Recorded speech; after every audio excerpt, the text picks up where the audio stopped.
China makes almost all of the windmills. And yet I haven't been able to find any wind farms in China. You sure about that? You sure about that? You sure about that?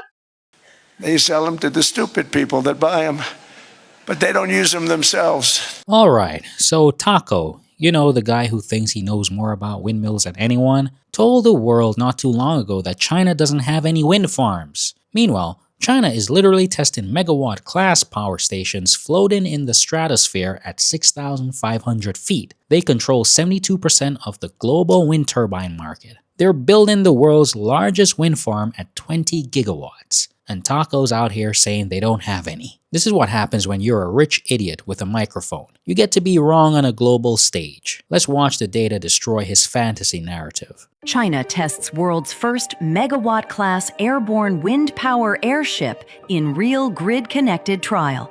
A helium-lifted S-2000 airborne wind energy system climbed about 6,560 feet over Yibin in country's Sichuan province and successfully delivered 385 kilowatt-hours of electricity directly into the local grid during its maiden test flight. Developed by Beijing Linyi Yunchuan Energy Technology, the S-2000, also called the Stratospheric Airborne Wind Energy System, combines a large floating envelope with an integrated wind turbine array, aiming to capture stronger, steadier, high-altitude winds that conventional turbines cannot reach. The test flight took around 30 minutes to ascend to the target altitude, where the system maintained a stable hover while generating and transmitting power back to the grid through a tethered cable, marking a real-world demonstration of airborne wind power. The platform's airship-like design measures about 197 feet long and 131 feet wide and tall, and uses a ducted airflow system to guide and compress winds toward its turbines, improving overall energy capture compared with traditional ground-based installations. According to the developers, the system could serve applications in off-grid locations or complement conventional wind farms, but long-term reliability, safety, and cost-effectiveness remain challenges before broader commercial deployment. So 385 kilowatt hours on a maiden voyage. That's enough to drive an EV from New York to Miami on a single test flight. But here's the thing that's wild. The developers say full capacity is 3 megawatts. That's a medium-sized conventional wind turbine, floated in the stratosphere where winds are 40 to 50% stronger than ground level. And here's what's beautiful about this. Helium isn't a blocker. It's a supply chain problem. And China doesn't just solve supply chain problems, they dominate them. They're already building production facilities for the envelope materials in Zhoushan, Zhejiang province. By 2026, they're targeting 200,000 linear meters annually. By 2028, 800,000 linear meters. That's not a startup timeline, that's China's timeline. This technology is going to scale. And now let's check out some comments. If this were built in a predominantly white country, nobody would be in the comments questioning it. It would be brilliant by default. Of course they're advanced, but at what cost? And America will say, they've done this before. This weird-looking starship is a new windmill design. The S-200 rises about 6,500 feet off the ground, or 20 best pro shops, and generated about 385 kilowatt hours on its maiden voyage, or enough electricity to drive one EV from New York to Miami. So, not much, but the developer says its full capacity will be 3 megawatts, which is like a medium-sized wind turbine. It's an airborne wind power system, meaning that it floats above a building, kind of like a balloon, gathering wind energy in a similar way to a wind turbine, converting that into electricity and sending it down a tethered cable. There are a few benefits to the design. For one, it has a higher altitude, which is where winds tend to be stronger and more consistent. Second, it's out of the way in terms of ground space, so it could be good in densely populated cities. But it's full of helium, which isn't flammable, but is hard to come by. So when it comes to being a renewable energy source, it's an obstacle. The Hindenburg, by the way, was not helium, it was hydrogen, which is flammable. The technology is still also in its young stage, so its stability and cost are not yet proven for the long run. This is one of those things that will probably work for very specific situations, but it doesn't mean we'll see these over every single city in China. This is the part people miss.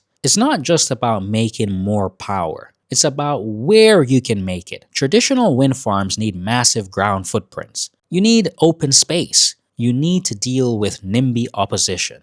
You need environmental impact studies. But this floats above your city.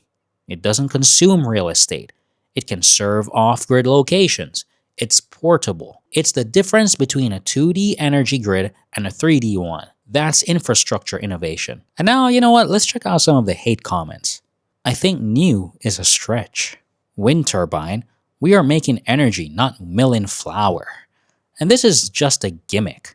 We just need to actually install offshore wind turbines. That thing mills flour? The future is now. China makes almost all of the windmills, and yet I haven't been able to find any wind farms in China. Wait, you've never seen a wind farm in China? Believe me, Mr. Trump, nobody knows more about China's windmills than I do.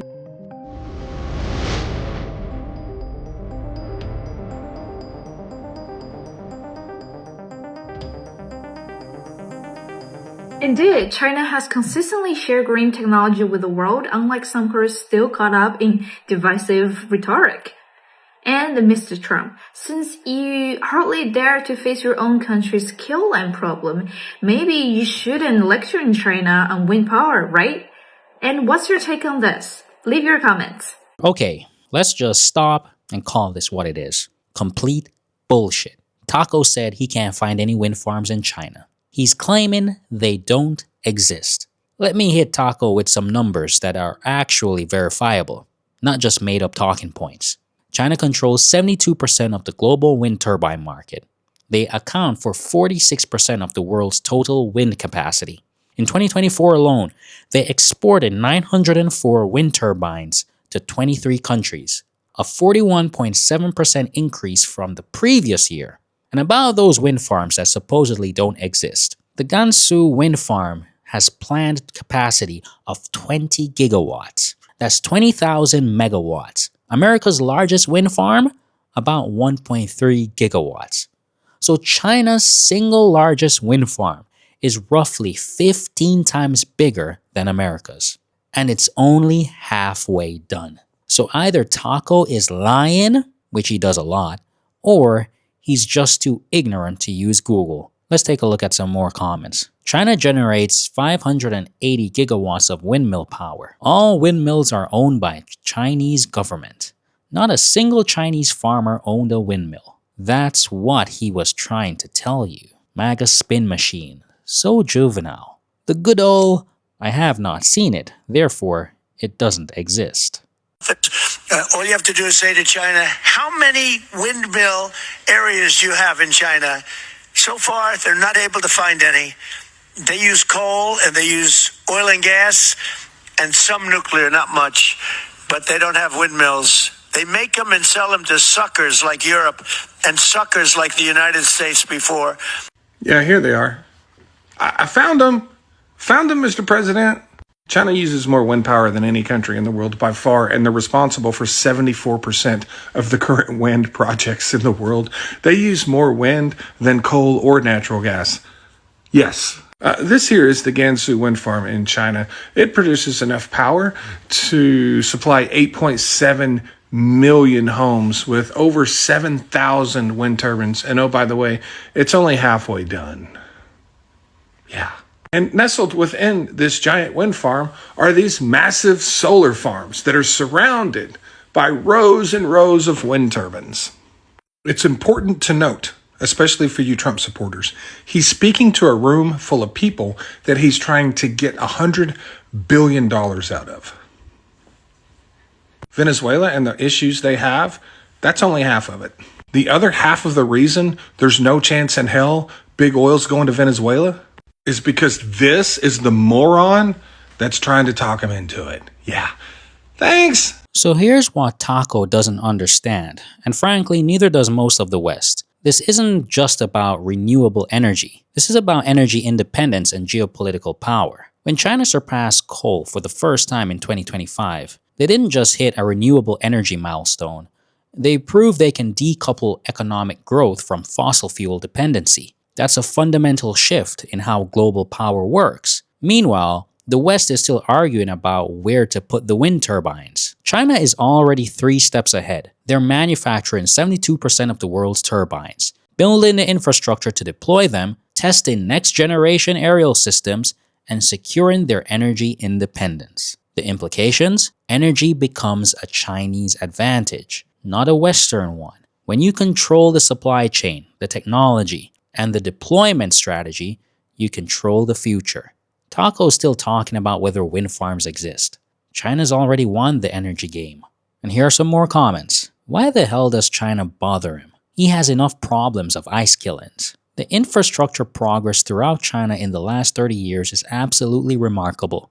It is outperforming every other country and major economy at an incredible rate, leaving the USA in its wake. Remember the childhood story about the fox and sour grapes? Trump just can't stand the growth of China. And yeah, I really like this reply.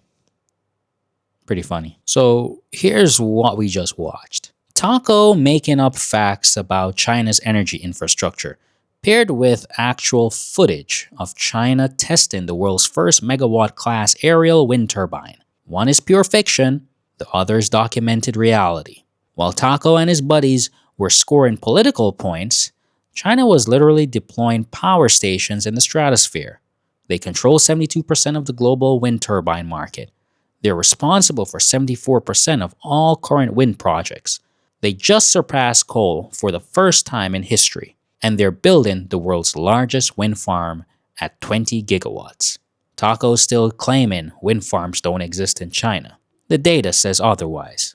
The debate isn't about if this technology will work. It's about how long it takes for people to stop lying about what's actually happening. The future of energy is being written, and right now, it's being written in Mandarin. Not in political talking points, not in cable news sound bites, in actual infrastructure and actual data. The West had decades to lead on this. Instead, we got Trump. China got results. What do you think? Is this the future of global energy, or just a whole lot of hot air? Drop your thoughts in the comments below.